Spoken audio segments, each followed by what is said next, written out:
Кандайсыңар достор?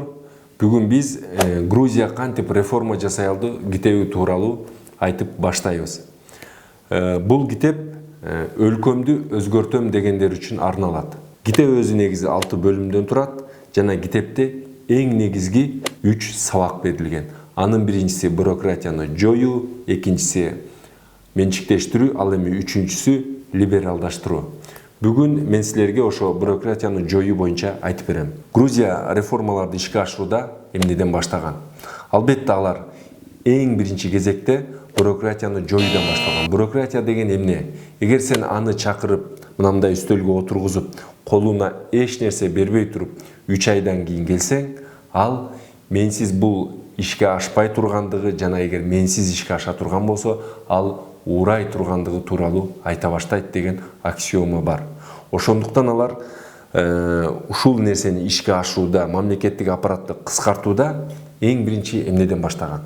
Керексиз, жараксыз функциялардан арылууну башташкан. Мисалы, эгер жумушка орношордо же бир окуу жайга тапшырарда 086 деген медициналык аныктаманы толтурабыз. Ал кандай жолдор менен толот? Аны баарыбыз билебиз. Мисалы, бир дарыгерге барасың, 200 сомду бересиң, ал башка 10 догон дарыгердин атынан колун коет, мөөрүн басат, иш бүтөт. Бул кереги жок экендигин биз көрүп келатабыз, бирок ошентсе да муну иштетип келатабыз. Мына Грузия ушул сыяктуу керексиз жараксыз функциялардан арылган, андан кийин жана теориялык жактан кереги жок кызматкерлерди жойгон. Мисалы Ички иштер министрлигинде бир күндө 15 000 кызматкерди жумуштан чыгарышкан. Алар бардык кызматкерлерди жумуштан чыгарып, кайра аларды сынак менен туушкансыз, тааныш билишсиз жумушка алышкан. Мына ошондо мурун иштеп жүргөн бюрократтардан сырткары бизнесте жүргөн, чет өлкөдө окуп жүргөн жаңы грузиндер келе баштаган.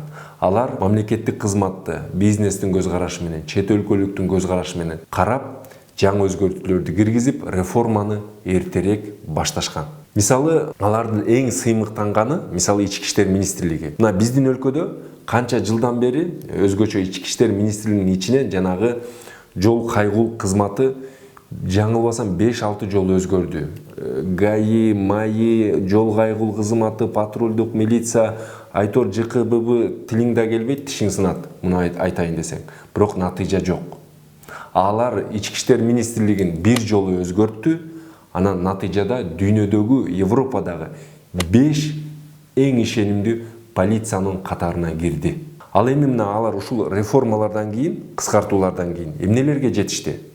Мисалы, реформага чейин Тбилиси мэриясында 2500 кызматкер иштесе, реформадан кийин 800.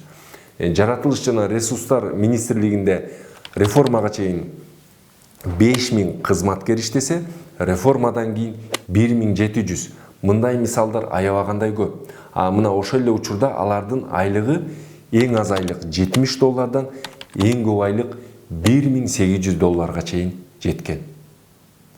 Ошол кездеги реформага чейинки Грузиянын президентинин айлыгын мына Саакашвилинин өзүнүн эскерүүсүндө айтат: "Мен президент болдум, 1 айдан кийин менин айлыгым келди."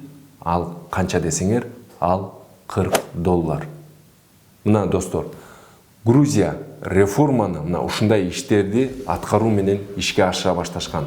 Ал эми кийинки видеодо мен ушул китептеги экинчи сабак менчиктештирүү тууралуу айтып берем. Китеп Үнсүз мугалим. Мына ушул Үнсүз мугалим тууралуу мен каналымда айтып берем. Достор, каналга жазылгыла, комментарий калтыргыла, лайктан баскыла.